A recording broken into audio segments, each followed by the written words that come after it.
neck surgeon from Rajkot, Gujarat. He has been several times invited as a faculty to take lectures on various topics of ENT by IMA at Saurashtra and Kutch. He was a past president of IMA and AOI Rajkot chapter. He is the organizing secretary of 37th annual conference of AOI GSB, and he is the organizing secretary of GMACON 2016. I hand over session to both the chairpersons. Thank you for a nice introduction. Dr. Seemab, everybody knows him, no clear introduction needed for him actually. He's a wonderful surgeon and wonderful human being. Dr. Seemab is a known name in the field of OSA in this country. He is the founder president of Indian Sleep Surgery Association of India. He is primarily responsible for the spread of awareness and treatment of OSA in ENT fraternity of India. He took keen interest in the field since 2007. He was elected as the founder president of Indian Association of Sleep Surgery. Then he is now high-level talk with the central ministry to try and get rules and regulation for pre-employment checkup for OSA. It's great. And it was Dr. Seemab Shaikh who has spearheaded in the nation to get OSA and his surgical treatment covered via the insurance companies also. He is the main responsible for the concept of dynamic MRI in evaluation of OSA, and this concept has been accepted by many of the Western groups in their protocol of evaluation of OSA patient. He is at present HOD of ENT at Indore Hospital, Pune, consultant sleep specialist attached to the KEMH Pune. He is a keen academician and enthusiastic teacher and travel all across the world in pursuit of his busy schedule learning and teaching experiences. He has formed a team with the people in Germany and USA and Far East for the propagation and the development of the science of sleep apnea surgery and treatment of snoring. Welcome, Dr. Seemab. Thank you, Anand. Thank you very much. Thank you for being part of that team also, and you're very well into OSA now with all of us. Okay, good afternoon everybody. Now I am going to be talking about something which is a passion for me, and this talk of mine has been a bit repeat for the past 4 or 5 invitations that I've been getting across the country. I've been repeating this talk, and I thought it duly better for me to repeat it here also, because since we started off, and since I started off about 10 years back into this field, and we got OSA getting organized into the country, with every year controversies kept coming in, and I thought it was best now that I probably handle a bit of these controversies on a very honest one-to-one basis and take this further. So this is going to be a very honest and candid talk from my side. All my friends who've probably seen this on my webcast or have been attending this, please bear with me. You probably know this talk of mine, but this is for the rest of those who have probably not got the controversies rest in peace. So if you speak to any of the previous seniors or the people 3 decades before, and they were doing snoring kind of surgeries, this is the universal treatment that was being offered to all of them. And whenever this treatment was offered, all of them, the patients were very happy, and so were the surgeons. Everybody felt that, oh wonderful, we did this surgery, the snoring's gone, the patient is very fine. Now this happened until such time as there were a few people who came up and gave guidelines with regards to success of OSA surgery. In like Share and everybody, they came up, and then the AHI index came up, and there's so many other things that came up where they said that if you don't have this much AHI and this much improvement, then probably your surgery has not been successful. So that's where I think we as ENT surgeons were dictated by a bunch of physicians who were telling us that our surgeries were not successful. And that's why I thought, we need to probably get this a little bit changed. So the biggest controversy lies in goal of treatment. So what are we talking about? If you are treating OSA, these are our targets. We want to get them to be cured, significantly improve, or fairly improve, or then obviously be failures. And when the patient comes to me, they're coming to me in this area of what they have. They would be having quite a lot of issues which would be in this area, and when I probably treat them, this is where they would land up. So if you go by this kind of targeting that we've had, I would say the patient has considerably improved in the things that he came to me for. He may have come for his daytime somnolence, he may have come for snoring, he may have come for other hypertension issues, and I've seemed to have cured a lot of them or given good improvement to a lot of them, but I am not falling in that criteria where the RDI is or the AHI is coming into the picture. So do I really call these as failures? No. That's where we have to now understand that you cannot catch hold of just the AHI figures to try and give what is the so-called cure, because there is no such thing as cure. The entire treatment protocol is now changing towards quality of life improvement of that patient that has come to you, so that you can give him a better quality of life, just as we do in situations with allergic rhinitis, asthma, diabetes, hypertension. So this has got to change. And two of my friends across the world, all of us on the international circuit know them, Kenny and Brian, they've come out with this sleep goal criteria, which is available for you on the net, which is hopefully going to get presented very soon and accepted also, because this deals with not just AHI as an index, it also deals with issues of blood pressure, it deals with issue of the sleepiness scale, it deals with issue of your weight, everything. It takes into picture everything and not just AHI. So this, I think, would probably be one of the best criteria to try and get our OSA surgeries to be considered a success or not. And I really, really agree with them when they put out these statements. They say that, you know, we do realize that it's not simple to get into a sleep goal kind of a criteria where so many criteria need to be brought in. But at the same time, we definitely don't feel that AHI is the end-all and be-all of OSA surgery. So you need to start this kind of a conversation and get to understanding the treatment goals. And that itself becomes a big controversy. The other controversies that we are facing all this while is obviously now the BMI. The AHI no longer now defines our limitations, because even if you have an AHI of, say, 100, there is no problem in going ahead and operating that patient. BMI, we were not operating for reasons of comorbidities, for reasons where the patient may not be surgically very fit to be operated on, or where post-op criteria or post-op care would be very difficult. So you weigh the pros and cons. We still do that, but you do not keep a cutoff in the sense that if the patient has a realistic expectation of what you're going to achieve by doing that particular surgery in that particular BMI patient, then there is no harm in going ahead, because bariatric surgeries are done for people at BMIs worth 40. So if they are surgically stable to be done and they are willing to understand what you're getting done and for what expectations, then there is no harm in that. That should lay the AHI BMI controversy also to rest. We have a lot of issues with the diagnosing, and we all know that from our clinical examinations. We also know it all from the scopes that we use and the imaging. Clinically, we were arguing a lot about Friedman and Malampati. We all know that both of them now have their own space, have their own requirement. Malampati from the anesthesia point of view, Friedman from the clinical point of view, where we would be trying to evaluate the tongue-based positioning and then decide on the clinical results. Similarly, that's what happens with site of obstruction. You want to try and identify the site of obstruction. You've got DICE, you've got FNLPs. I'm not playing the video, it's a simple DICE video with a flexible endoscopy. And you identify where the level of obstructions are. Now, there is no controversy per se, but for everybody where DICE is probably not possible, you cannot directly just rule out the use of a flexible scope. So, if you're not going to go in for a DICE, also know that an FNLP in a lying down position in your OPD, if you have access to it, will give you a relatively good idea of the intrinsic diameter or the intrinsic airway, and the MRI, if at all you do it later on, will give you an extrinsic view.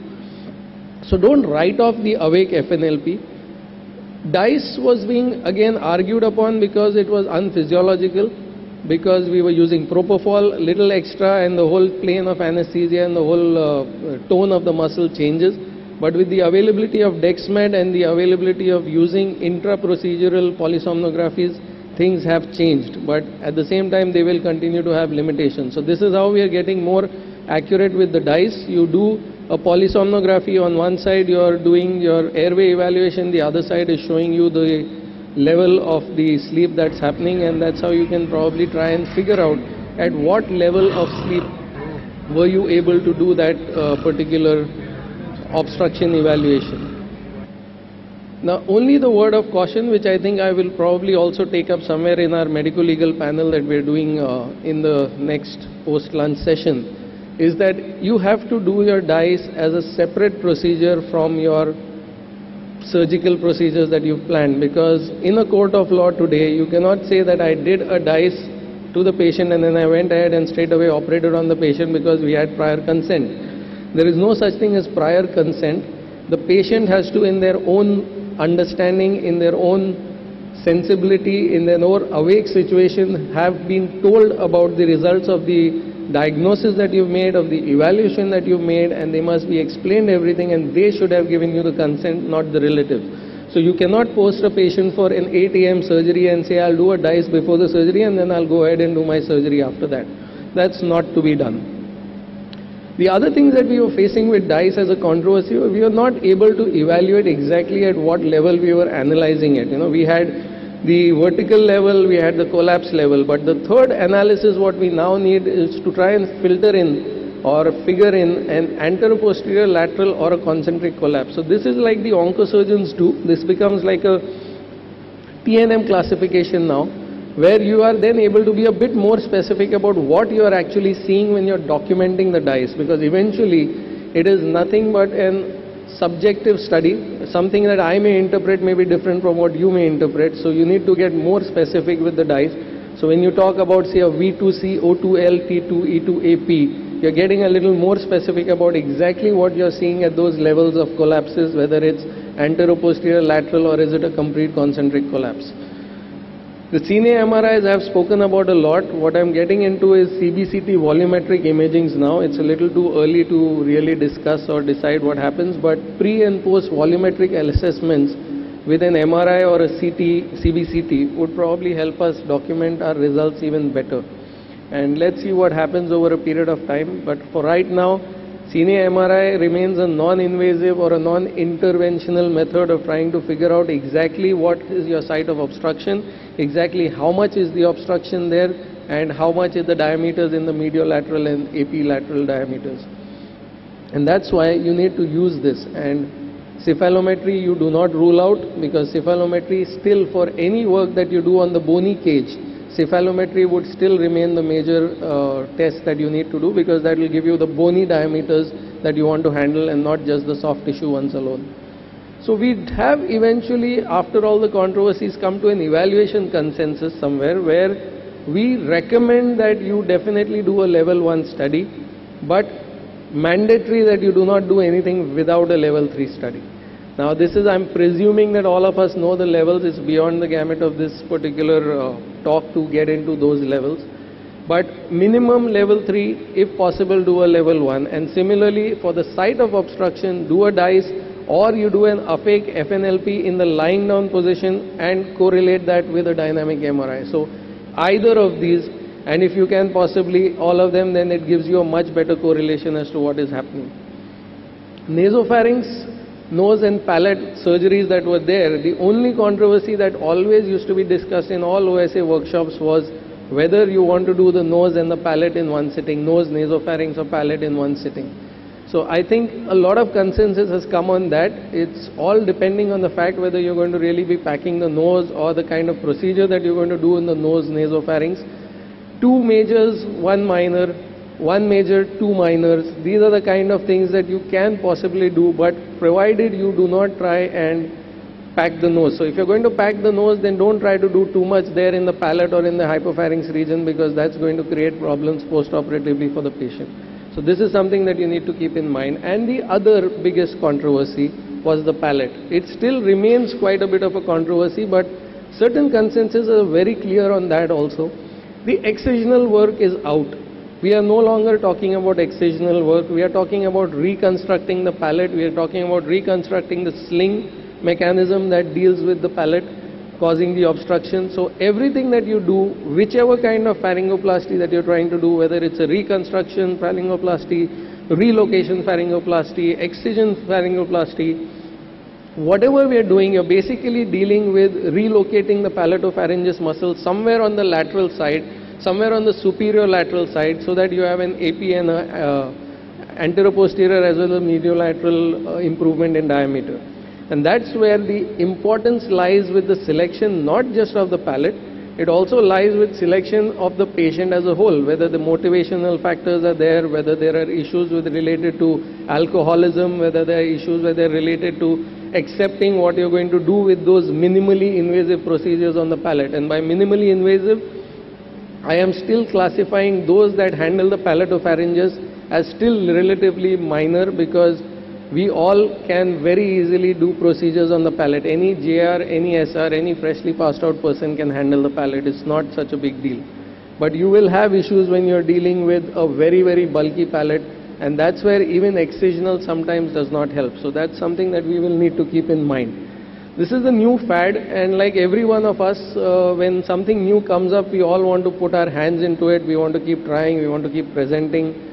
It was started initially by Professor Vicini, but he also himself is giving a lot of second thoughts to this, because there are lots of procedures that have come up as a subdivision of the Bach pharyngoplasty, whereby all that you are basically attempting to do is pick up the palatopharynges, which you will see once the tonsillectomy is done, and you are hooking that onto the pterygomedial mandibular raphe on your lateral side. So that's probably the strongest thing that you have to hook on that palatopharyngeus muscle. So whichever way you want to hook onto it, there are additionals. There is the Alianza technique now that has come up. There are people that have come up in Italian group itself that are doing this differently.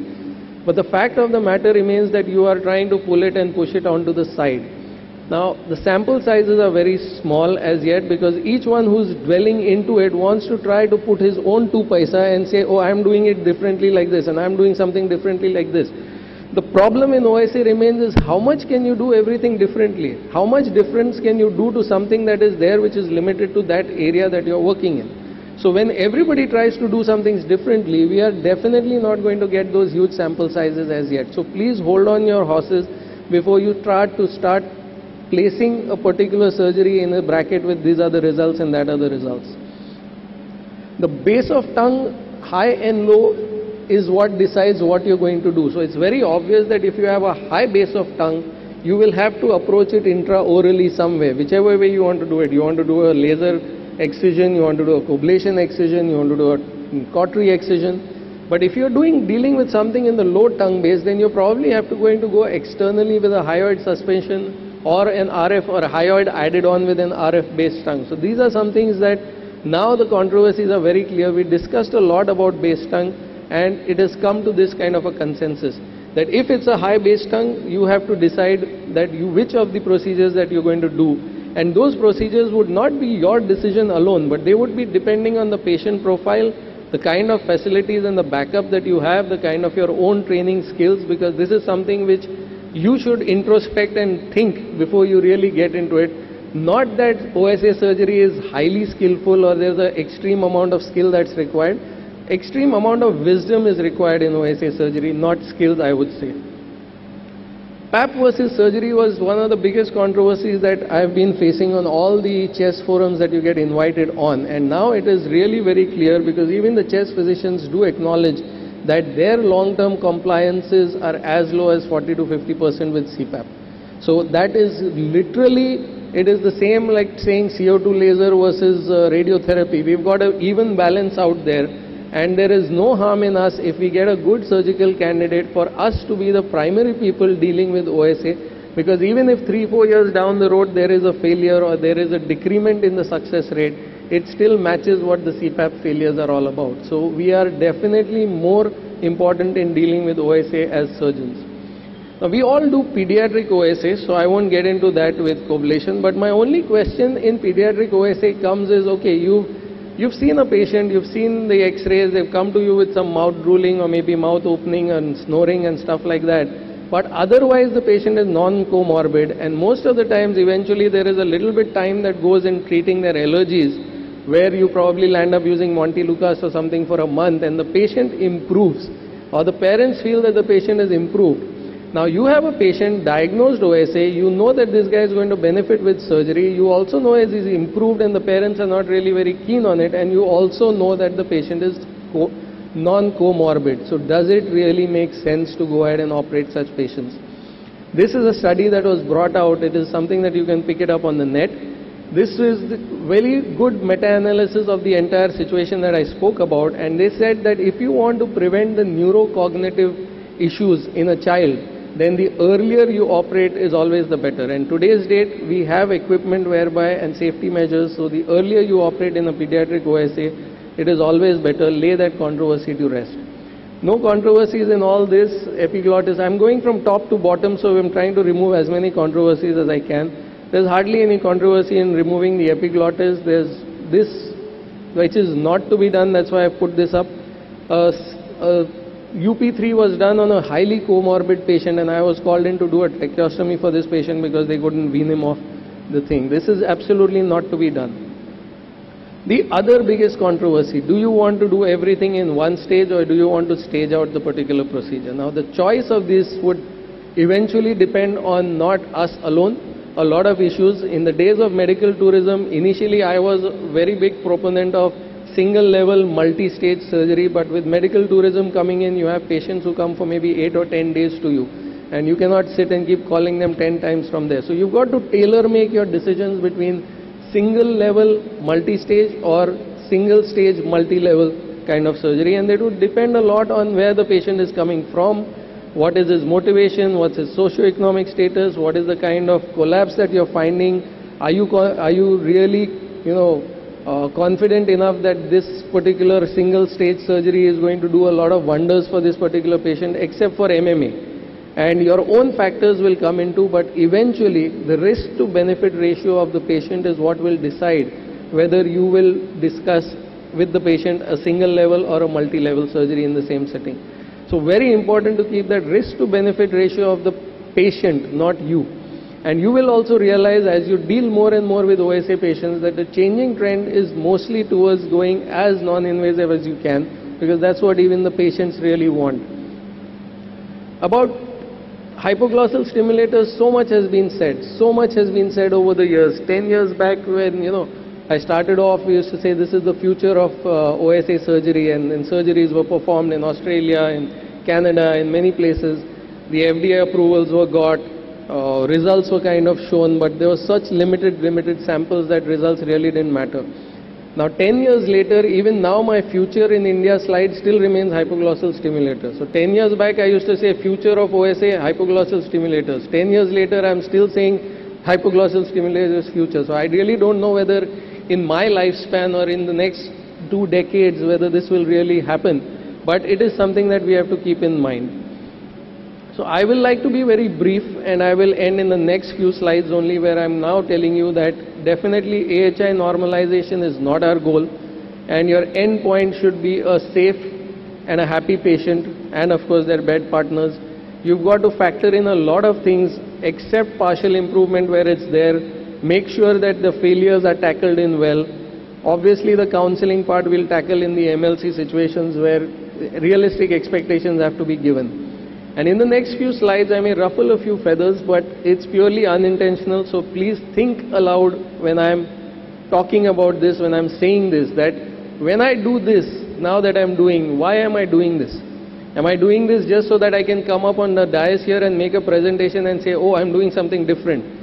Am I doing this because I can take this presentation to a chess forum and say to them that, listen, you guys told me that I didn't know where is the level of obstruction at what stage, and now I'm doing a PSG, so I'm getting the level of obstruction at that particular stage. Is that why I'm really doing it? Because if I'm not able to understand the pathophysiology of OSA at a very, very deeper level, then all this exercise becomes pretty futile. And unless and until you really know that something that you are doing has to translate into better surgical results, then most of your exercises trying to do something different would probably not be that helpful in the long run. So what I'm trying to get at is that maybe we need to do a little bit of thinking out of the box. Maybe we need to do a little bit of lateral thinking. All this while in the past 7-8 years, we've been directing our efforts to the base tongue, the genioglossus muscle, to the palatopharyngeus muscle. We're doing everything eventually which concentrates down to these muscles. But maybe we need to be thinking more like the nerve stimulators, or maybe we need to be thinking like brainstem stimulation somewhere to try and get this thing happening. So we need to be on the same operating protocol when we are doing OSA surgery, because we have to understand that we as ENT surgeons need to be tackling only the obstruction, and we cannot do a lot of other things for the rest of the reasons for the sleep apnea or the obstruction, which are not related to mechanical obstruction. So this is something which is personal for you. Whether you really let go of the patient of SN loss to an audiologist and say, I have nothing to do with you, or whether you want to really go further and treat them completely. So my main thought would always remain, and the reason to getting this organization and getting people to be organized would be that you cannot ever change the patient variables. Patients will be different every now and then. But at least if we are on the same page and remove the surgeon variables with guidelines, with training, with fellowships, and with a proper approach. So if the surgeon variables come out, then you know that the patient will be treated the same in Delhi, Bombay, Pune, Chennai, Bangalore, anywhere. There will be the same operating protocol for that particular patient. So in the end, I leave you with a small little 20-second clipping which gives my philosophy of life towards this entire process of OSA, and this says it all. So I just hope the audio works now. Do we have the audio working?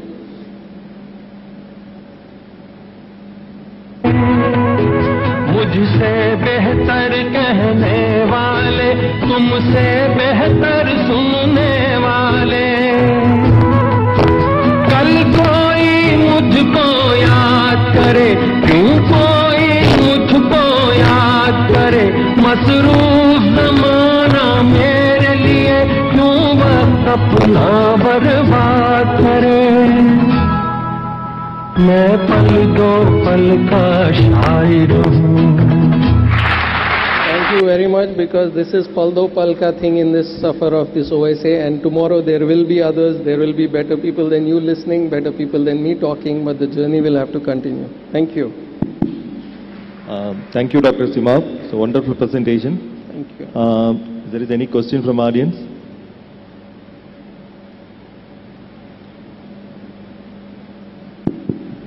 Questions would be related to one lunch. question from myself. Yes. Are there any benefits of doing the polysomnography while doing the OSA? And don't you think the duration of the polysomnography is very short while you're doing the DSA for any kind of interpretation? Yes, absolutely, you're right on that front, but that if you see in a complete picture, the problem with OSA will always remain that every evaluatory effort that we take, whether it is to evaluate the level of obstruction or whether it is to evaluate the physiological part of it, will always have a short window. Even when you do a DICE, you can't do it for more than 15-20 minutes, that's not confirmatory. Even when you do a polysomnography intra-procedurally, there's going to be a limitation. Even when you do a dynamic MRI, there's going to be a limitation. So this is a limitation that you're going to have to factor in, because even if you do a complete polysomnography, how you slept on Monday is not necessarily the same as you sleep on Tuesday, on Wednesday or Thursday.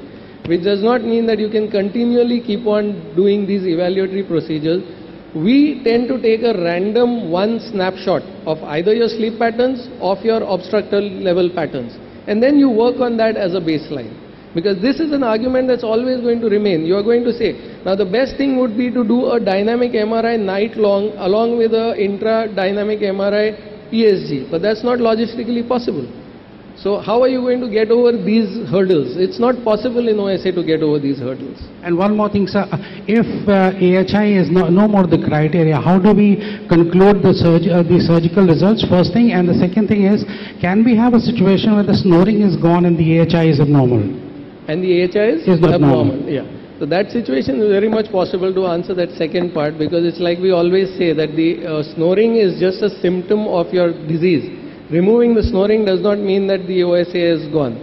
To answer your first part, the AHI still remains the criteria because it is documented and it is known. We have yet to document this criteria, and you have to yet get it published and approved. You understand? So unless we take the efforts, right now for all practical purposes on the international field, they are only talking about AHI as a criteria. But who are these people who are talking? They are not necessarily the surgical community. It is the non-surgical community that is talking. So unless the surgical community takes that effort to prove to them and show them that, listen, AHI is not necessarily the only criteria, so many other things have improved, and right now what we are doing is the quality of life quotient improvement. If that happens, and if you downgrade your OSA to a certain level where the patient's quality of life becomes better, then that's as good. Because like I keep saying it all the times, do you cure asthma? Do you cure diabetes? Do you cure allergic rhinitis? You bring it under control so that the patient has a good quality of life and can live normally. And that's what you've got to aim for in severe OSA cases. Thank you, sir. Thank you. One question, Seemab. Do you routinely do regular sleep endoscopy for pediatric group? No, regularly not at all. Pediatric sleep endoscopies I keep reserved for failures of cases post TNA already done. Okay. So that's when I would like to find out why that particular patient has failed the TNA surgery that was advised. Okay. Then what about CPAP trial before and post-op? Definitely I do the CPAP trials in the first stage. Even pre-op I do those trials much before we take them up for surgery. Okay. That is something which is documented, put down in writing, and you also can assess how much of an improvement. Let's say you have a patient with primary complaint is EDS, Okay. right, of somnolence, and if you give a CPAP, you will have a better idea how much of reversal of the EDS will happen.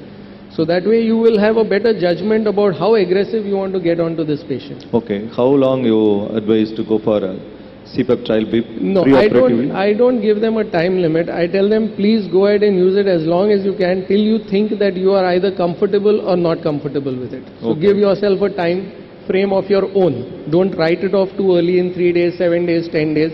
Take even a month if you want to. No. Do you advise any CPAP trial after the surgery?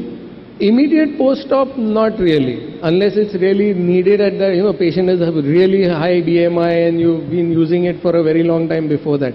I would rather recommend them to use it maybe 3-4 days after the surgery post-op period is over. The critical phase, once it's over, they can start using it. No, in my experience, actually, immediate post-op surgery, the CPAP helps to reduce the edema. Okay. As well as I will ask them to use for at least a month, because already the CPAP user, I'll ask them to use for a month. Definitely the results are better than non-CPAP user. Now, I would agree with that. Would depend on the surgery performed. Okay. But I would definitely agree with you on that. Okay. Thank you. Hello? Sir, my question. Yeah. Sure. So, Mediclaim right now, Yeah. just want to know right now how much Mediclaim is helping us in sleep apnea. Yeah, well, I'm actually working on that, but right now, let me tell you, all surgeries that are performed for OSA are totally passed under Mediclaim. You only don't write the word snoring and sleep apnea, you write obstruction to airway. So if you're dealing with nose, you say obstructed nasal airway because of so-and-so, difficulty in breathing through the mouth because of so-and-so, and then you go ahead and send them for sanction. And invariably, I have not had any problem sanctioning any of the surgeries, provided you just do not write sleep apnea, do not send a report of the sleep study along with your sanction letters. You can, at the most, your imaging studies and whatever else you need, you can document and send that. DICE also. Sorry? DICE report also we not to No, send. DICE also. DICE you can just say that we are identifying the level of obstruction, why is having a problem in breathing. But we don't say that the DICE was done for detecting sleep apnea obstruction. We just say he was having a problem in breathing. We did a DICE to try and find out where his airway was being obstructed during sleep. That's all. Up till now, frankly, I've had no problems with getting it passed through Mediclaim.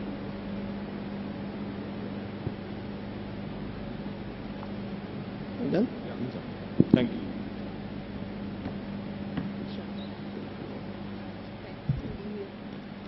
Thank you. And I request Dr. Seemab Shaikh and Dr. Dipesh to felicitate Dr. Anand and present memento to him.